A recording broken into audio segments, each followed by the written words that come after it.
అప్పుల బాధలు వెంటాడుతున్నాయా? అయితే 6 జేవిఆర్ వారి జాతిరత్నాలు ధరించండి. వెల్కమ్ బ్యాక్ టు మనం టీవీ. నేను మీ పవన్ బెస్వాడ. పాక్ ఆక్రమిత కాశ్మీర్ పైన కేంద్ర రక్షణ శాఖ మంత్రి రాజ్నాథ్ సింగ్ కీలక వ్యాఖ్యలు చేశారు. పాక్ ఆక్రమిత కాశ్మీర్ ప్రజలు భారత్లో విలీనం కావాలని కోరుకుంటున్నారని అన్నారు. అతి త్వరలోనే పీఓకేను స్వాధీనం చేసుకుంటామని రాజ్నాథ్ సింగ్ స్పష్టం చేశారు. ఇక ఆపరేషన్ సింధూర్తో పాకిస్తాన్లోని ఉగ్రవాద శిబిరాలను ధ్వంసం చేశామని కాన్ఫెడరేషన్ ఆఫ్ ఇండియన్ ఇండస్ట్రీ వార్షిక వ్యాపార సదస్సు 2025 ప్రారంభోత్సవంలో రక్షణ మంత్రి రాజ్నాథ్ సింగ్ తెలిపారు. ఏక్ భారత్ శ్రేష్ఠ భారత్ అనే సంకల్పానికి కట్టుబడి ఉన్నామని, భౌగోళికంగా రాజకీయంగా విడిపోయిన సోదరులు ఏదో ఒక రోజున వారి ఆత్మగౌరవంతో స్వచ్ఛందంగా భారతదేశంలోకి తిరిగి వస్తారనే నమ్మకం ఉందని అన్నారు.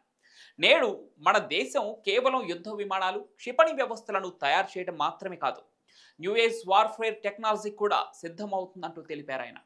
ఆపరేషన్ సింధూర్ సమయంలో మన స్వదేశీ వ్యవస్థలు శత్రువుల కవచాన్ని ఛేదించగల సామర్థ్యాన్ని కలిగి ఉన్నాయని భారత్ నిరూపించడం ద్వారా ప్రపంచం మొత్తాన్ని ఆశ్చర్యపరిచిందని అన్నారు. సరిహద్దు సాంకేతిక పరిజ్ఞానంలో కూడా నిరంతరం విజయాలు సాధిస్తూ ఏఐ, సైబర్ డిఫెన్స్, మానవరహిత వ్యవస్థలు, అంతరిక్ష ఆధారిత భద్రతా రంగాలలో భారతదేశం పట్టు ఇప్పుడు ప్రపంచ వేదికపై దృఢంగా స్థిరపడుతోందని రాజ్నాథ్ సింగ్ స్పష్టం చేశారు.